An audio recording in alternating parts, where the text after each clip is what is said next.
Hello everyone and welcome back to the Plutonium Show. And I bet you're wondering, why are you here? Didn't you say that last week's episode was probably the last? Yes. However, I did say that if something came up that was worth talking about, here I am. So, late last week or over the weekend, two particular headlines related to Meghan and Harry, either directly or indirectly, caught my eye. The first one I want to tackle is Meredith Main's, Meghan and Harry's now ex-PR person, quitting after only 7 months. I believe she was recruited in March of 2025. From the get-go, I have to say I am not someone who is a PR professional. Obviously, law is my area. I have no idea how any of these things work. So I'm not really here to weigh in or critique on Meredith's 7 months or so with Meghan and Harry. However, I will say that 2025, as discussed in the last episode, has been a year of so much hype and so little success, or Sussex, as I put in the title, thinking I was being clever and tongue-in-cheek, and later realizing it's not really exactly the case. Story of my life. However, she's the 11th person now to depart in 5 years, basically. And while I don't think she was good at her job based on the fiascos, other than Meghan's series of flops, there was Harry's disastrous hissy fit interview after he lost the security review case. Meredith was apparently behind that as well. The baby twerking video, Meredith was apparently behind that one too. Although I have to say, I truly don't believe that Meghan and Harry are the type of people who listen to other people. So when I say Meredith was behind it, how do we know? Maybe the translation of that, or the truth behind that, is Meredith just simply said, okay, just we'll do it your way. Because the twerking video has Meghan's fingerprints all over it. The hissy fit interview from Harry has been done multiple times before. So to say that Meredith was behind those is, I think, a little unfair given their track record before her. And I am certain after her departure as well. Having said that, back to the whole 11th PR communications officer to leave in 5 years or so. Of course, that's a red flag. I'm not going to sit here and say she's been bullied out because I have zero evidence to back up that fact. She may have genuinely had enough. In fact, the latest reporting, according to, the so reliable Page 6, is that she quit after the final straw of the Kardashian birthday photo drama, also known as Photogate, right on the heels of Hatgate and Poppygate and every other gate known to man. But apparently that whole fiasco of Meghan and Harry forcing the Kardashians to delete the photos was what finally did it for Meredith. So it doesn't scream to me as I was bullied out or they made my life a living hell, although given their track record, again, I really wouldn't be surprised if they did make her life very difficult. This is a woman who has quite an impressive CV. It's not like she was some kind of a newbie, a new hire, a young graduate recruit. She was a seasoned, or is a seasoned, PR professional. And apparently, according to her peers, she has a very good reputation in the industry as someone who doesn't complain and just, gets on with the job. And honestly, I can't imagine any other type of person lasting more than a couple of days with Meghan and Harry if they didn't have these qualities. Having said that, even though Page 6 is, tabloid trash at the end of the day, given Meghan and Harry's track record, I am inclined to believe, or rather I should say, I find it plausible, that the whole year was a fiasco that she just had to greenlight and say yes to until this was the final straw, which was the Kardashian photo scandal or drama. Something else that points to Meredith having enough rather than Meghan and Harry pushing her out through abusive behavior or bullying her out are the statements that were released by both parties. Meghan and Harry's in particular is extremely stern, cold, and really concise, which is not their style. So they've had to say, Meredith Main's and Method Communications have concluded their work with Archwell. The Duke and Duchess are grateful for their contributions and wish them well. That's it. Full stop. Now, I'm no PR expert, but it just reads as incredibly cold. And as I said, they're not the type to release very short, just concise, to the point, emotionless statements. brevity is not exactly their strong suit. So it just, makes the spidey senses tingle. And then Meredith's response was a lot more forgiving, a lot warmer, which perhaps lends to the narrative that she's the one who quit and is trying to, I suppose, soften the blow. So she said, after a year of inspiring work with Prince Harry and Meghan, Duke and Duchess of Sussex and Archewell, my goodness, that's a mouthful, I will be pursuing a new opportunity in 2026. I have the utmost gratitude and respect for the couple and the team and the good that they are doing in the world. Also, I think I forgot to mention, per page 6, she quit before Christmas, but she just stuck around to help them through the new year with, transitioning. So yes, it just all screams that Meredith is the one who, I suppose, had the upper hand and went, you know what? Enough is enough. I don't need this. If that is the case, good for her. If they made her life difficult, I don't think anyone should be putting up with them. I don't even know why they have a brigade of staff. Although I say brigade, page 6 ends their article by saying that they're basically down to 2 staff members. Let me just find it. Harry and Meghan's charity, I suppose Archewell in particular, is now down to just 2 employees. They are really winding this thing down. First we had the whole change in the entire structure from a foundation to a charity, just philanthropies. And that was quite the downgrade. And now we're seeing that they only have 2 employees, whether that's by design or whether it's just that they're that toxic. I don't know. What I do want to share with you is the thought that came into my head as I was reading the news and just thinking about the whole 11 employees, revolving staff door in under 5 to 6 years. Yes, the popular and very, I believe, accurate narrative of Meghan and Harry are nightmares and are very difficult to work with, definitely comes into play. But what I also thought about was how much Meghan Markle entirely relies on PR. If you read Tom Bower's book, Revenge, her entire climb to the top, she infiltrated royalty almost exclusively by means of PR. All the money that she made from Suits, and she was paid very handsomely on Suits, especially given how little she featured and how small or peripheral her role was. She made a lot of money, and she used almost every cent of that on PR. She didn't own a home. She didn't even own a car. Everything was rented. And part of that may be because she had no money to spare. I really would urge anyone who hasn't yet read Revenge to read it. Of course, this is not sponsored. I have never spoken to Tom Bower. I have the utmost respect for him and I would love to have him on the channel, but I just don't think, he would talk to a small channel like me. But all this to say, do yourselves a favor, read it, especially before his next book on them comes out. Isn't it slated for March next year? I'm so excited. And of course, we're going to be covering it on the channel. All this to say, half of that book, if not 75% of it, examines in quite a lot of detail how Meghan Markle leveraged PR to propel herself, from absolutely nothing, a talentless, vapid nobody. Yes, her father had connections, and that's why she was even on Suits to begin with, but to the royal family. That was a very quick ascent, by the way. She did it in record time, especially, again, being someone who's not from an aristocratic background, someone who's not even British, just entirely different worlds, where under any normal circumstance, their worlds, Meghan and Harry, should never have collided. And yet they did because, of course, she meticulously planned for that.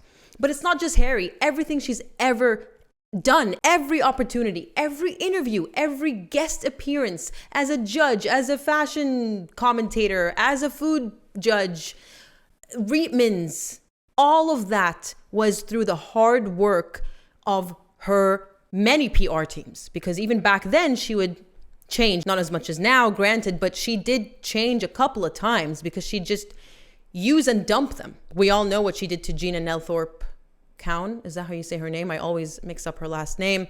But Gina in particular is someone who really got her to the pinnacle without having anything to contribute. She's the one who apparently Meghan had famously told to make her a humanitarian. And so what I'm trying to say here is, other than the bullying or making life difficult, if we don't want to go full on bullying, perhaps all of these people haven't been able to make Meghan a success.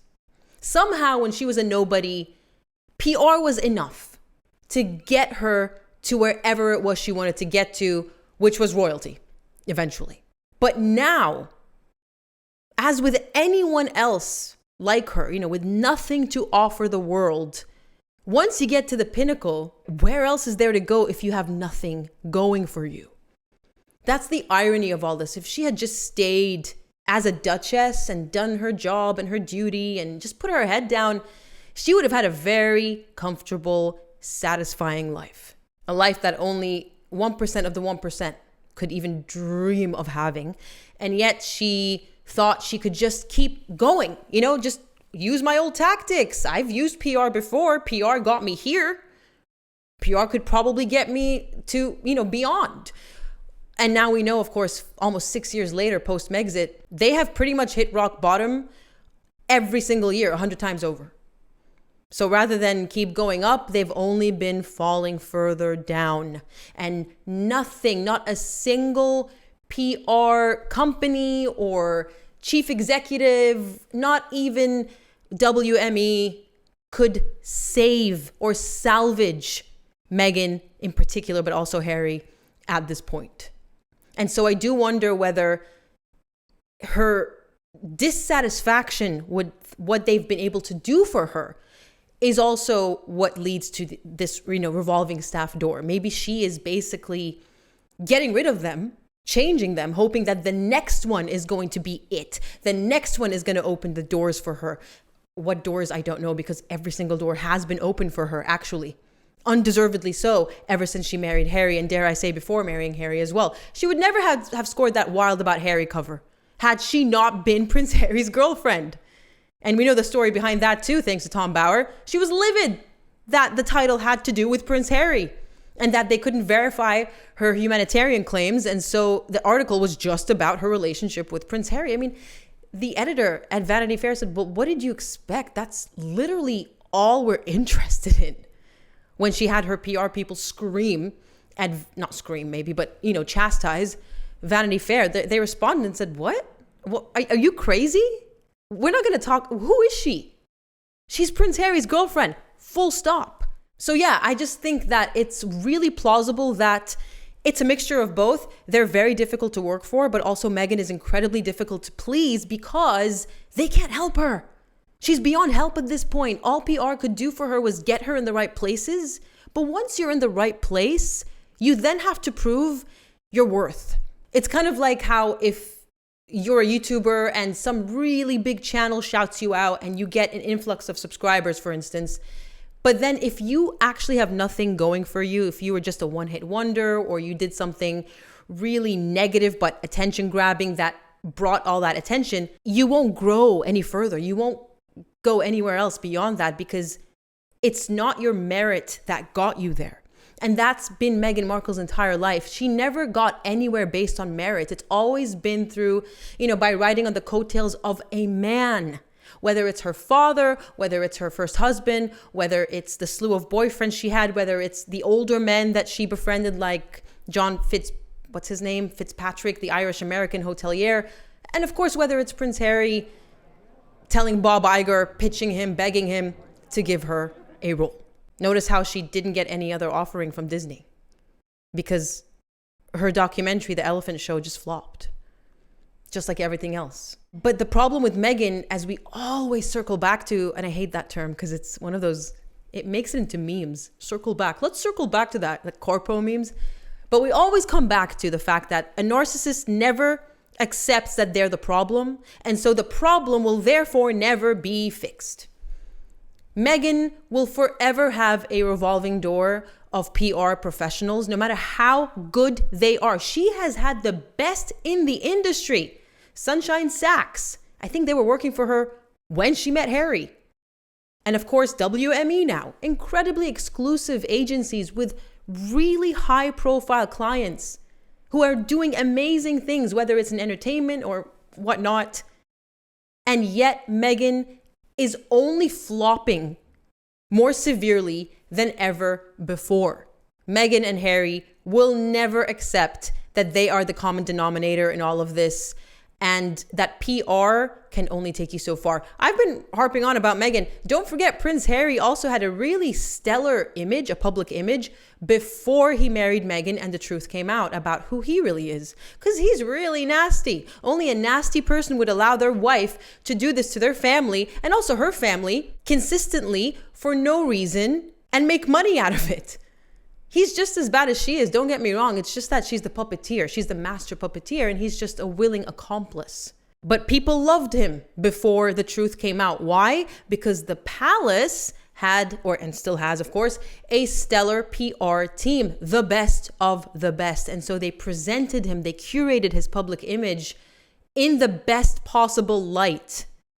I know many in the audience love to retort and say, hey, by the way, I never liked Prince Harry. Neither did I, by the way. I always say this joke of when I was in the army full time, my mom would joke that I don't even know if she was joking, to be honest.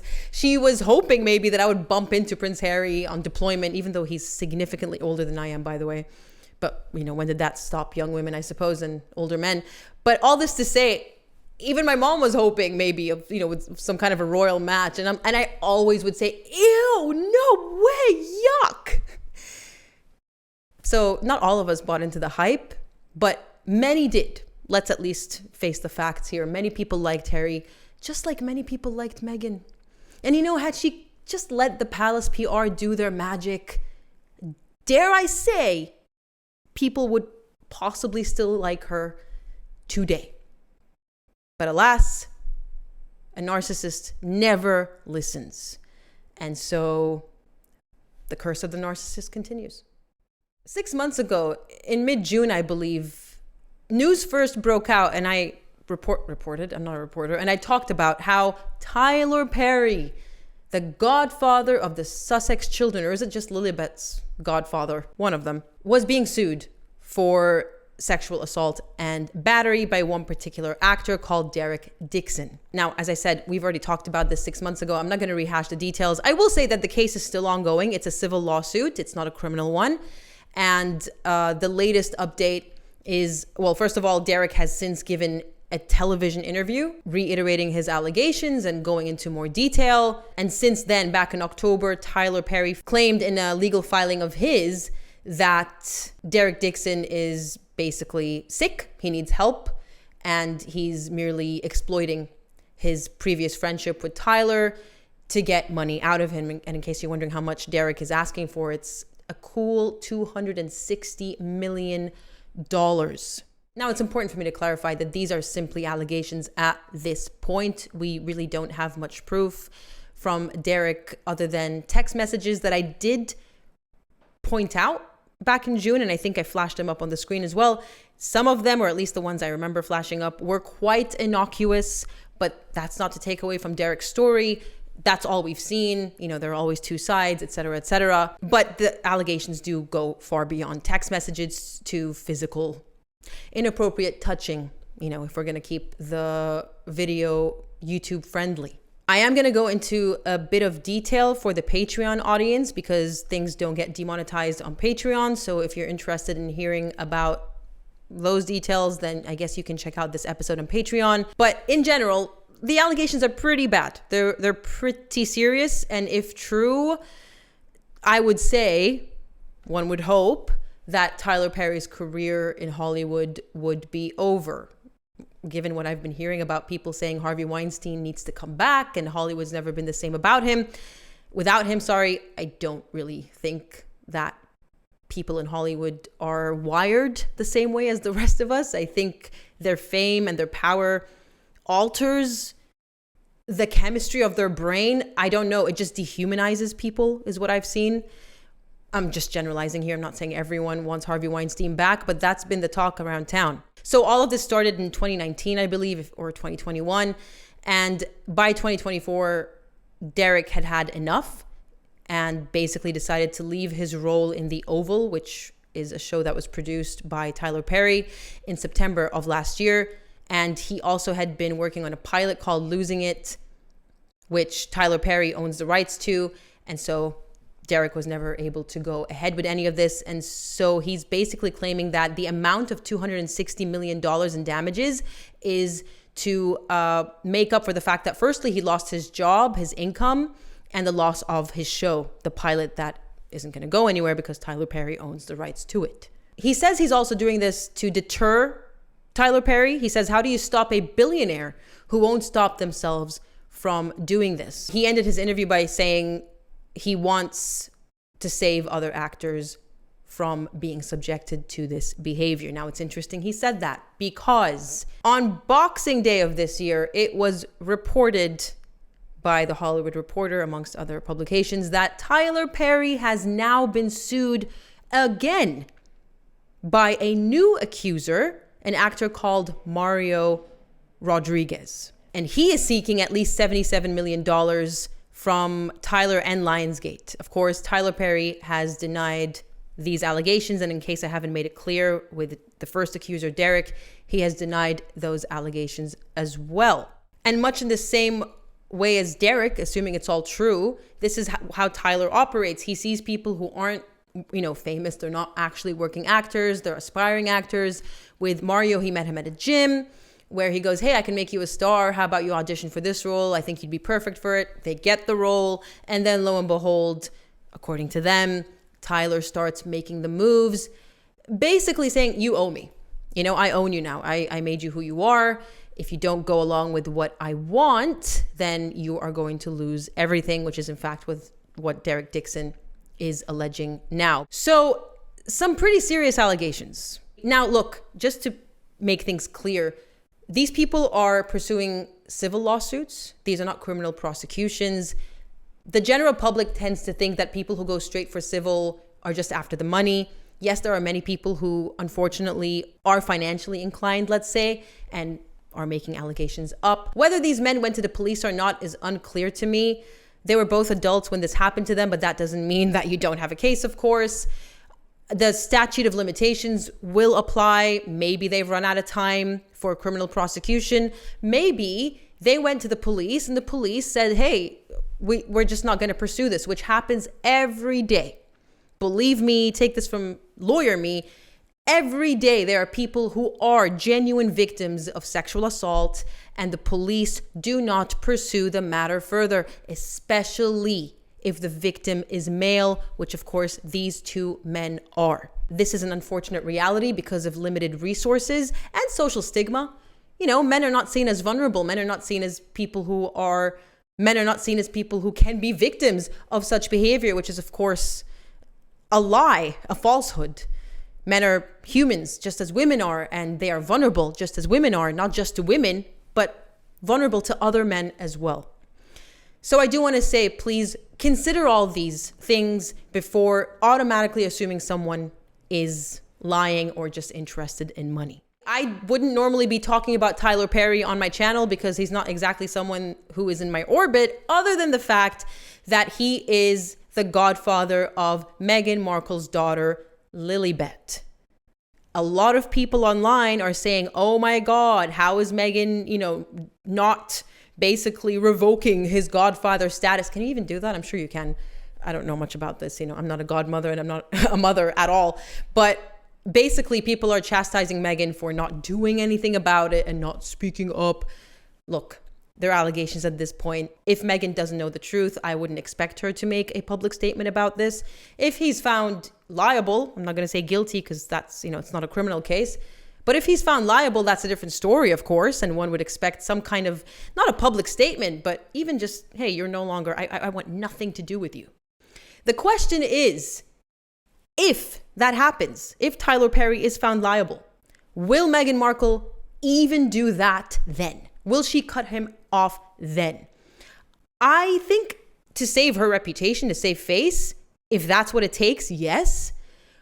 But this is the same woman who wore blood diamonds weeks after a journalist was butchered, absolutely butchered, in Istanbul, was it, in an embassy, by Saudi Arabian prince. It was detailed in The Economist back in 2018, which is a magazine or a publication that Meghan Markle has previously professed to read, because she's not like the other girls. She doesn't read tabloids. She didn't even know they existed before she met Prince Harry.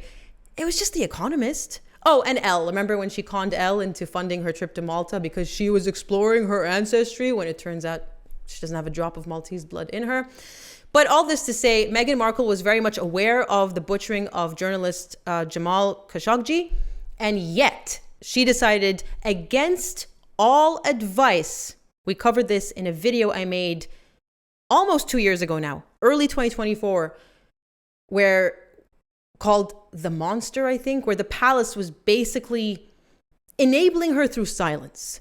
This was one of the things where they had advised her not to wear those diamonds, not to wear those earrings. And she wore them for the first time in Fiji.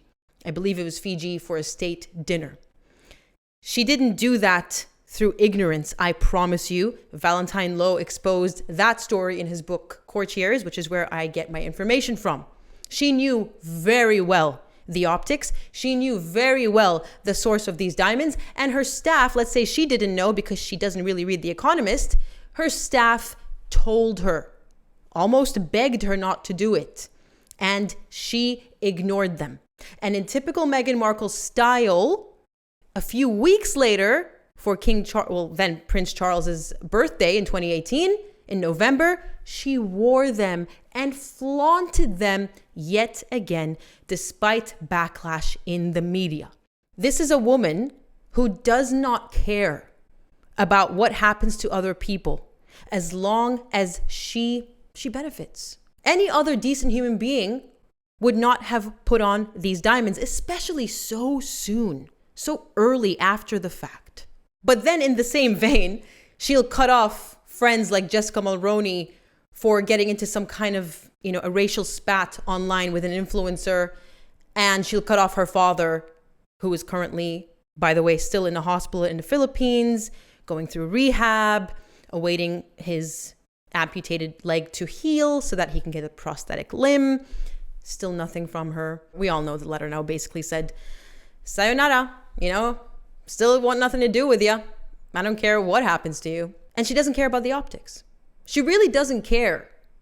I don't think she's capable of caring. That's the thing. The mind of a narcissist works in a very different way.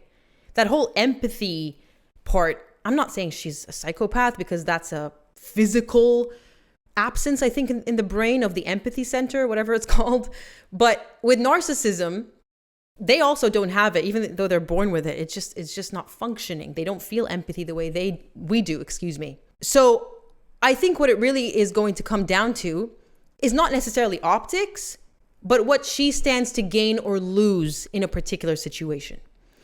If she has a lot to gain from Tyler Perry, industry contact, access to parties, private jets, homes, she and Harry notoriously never stay in hotels. They always stay in friends' homes. They never pay for flights. They always use friends' private jets. So if she has a lot to gain from Tyler Perry, I actually can't obviously predict what she's going to do, but I wouldn't be surprised if she still silently stands by him and he continues being her children's godfather or her child's godfather. On the other hand, if the backlash is too severe and she gets into self-preservation mode, not thinking of her child, mind you. No. Meghan Markle, trust me, I've come across mothers like her way more than I would care to. And they don't care about the welfare of their children. They're incapable, I think. Or worse, they choose not to. It wouldn't be to save face for her child or to keep her child safe, God forbid, from an alleged, abuser. It would be because it would make her look better if she excommunicated Tyler Perry. That's all it boils down to, in my opinion. And so everyone's saying, why isn't she speaking up? Why isn't she doing anything about this? Because it's still alleged at this point, and she stands to lose more than gain if she cuts him off at this point. I don't know if she's slowly distancing herself from him right now, testing the waters, seeking another private jet, seeking another source of access, wealth, jets, and mansions before she lets go of this current source being Tyler Perry. That's how Meghan operates. She was famously still with Corey Vitiello when she met Harry. She was basically cheating on him, according to Tom Bauer. at least at the end stage of the relationship. And so Meghan doesn't really jump ship until she thinks she has the next ship secure. And with that, I think that's all I have to say about these topics.